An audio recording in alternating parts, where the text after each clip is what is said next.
লালু ভাই, এটা আপনি কার কাছে নিয়ে এলেন? ওনারে চিনস না তুই? উনি অনেক বড় তান্ত্রিক। এই দেশে ওনার লক্ষ লক্ষ মুরিদ।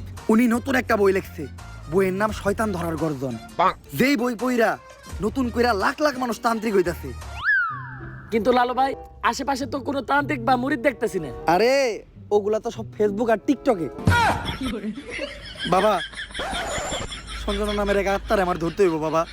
আপনি আমার সফল হওয়ার একটা উপায় দেন। যদি সফল হতে চাও তাহলে আমার লেখাই বইটি নাও, শয়তান ধরার গর্জন। এই বইটি নেওয়ার সাথে সাথেই তোমার জীবনে থাকবে না কোনো অর্জন। আমি কথা দিয়ে কথা রেখেছি, শয়তান আসেনি তো ফিরে।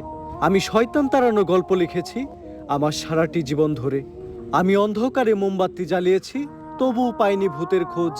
আমি ভূতের অপেক্ষায় ছিলাম, ভূত নিজেই হয়েছিল নিখোঁজ। শয়তান ধরার গর্জন, পৃষ্ঠা নাম্বার চুদলিংপং। বাবা, এটা তো মন্ত্র না, ছন্দ কইলেন। মার্কেটে আপাতত ছন্দই চলে। বাবা, বইটা একটা আমারও লাগবো। দাম কত এটার? মাত্র 1000 টাকা। 1000 টাকা দিয়ে আর কিনুম?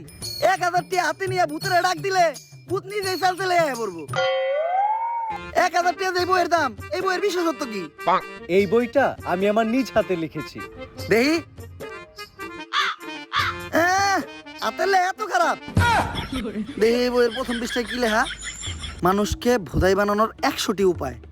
1000 টাকা দিয়ে 120টার এই বইটি নেন আর ঠাস কইরা ভোদাই হয়ে যান। এখন সফল হইতে গেলে তো এই বইটা লাগবেই। তো এই বইটা আমি নিয়ে গেলাম। বইয়ের টাকাটা? ওইটা আমি হোয়াটসঅ্যাপে পাঠাই দিব। গুরু, আজকের থেকে আপনার লেখা এই বইটা পইরাই আমার শয়তান ধরার যাত্রা করলাম শুরু। শয়তান ধরার গর্জন, পৃষ্ঠা নাম্বার চুদলিংপং। বাট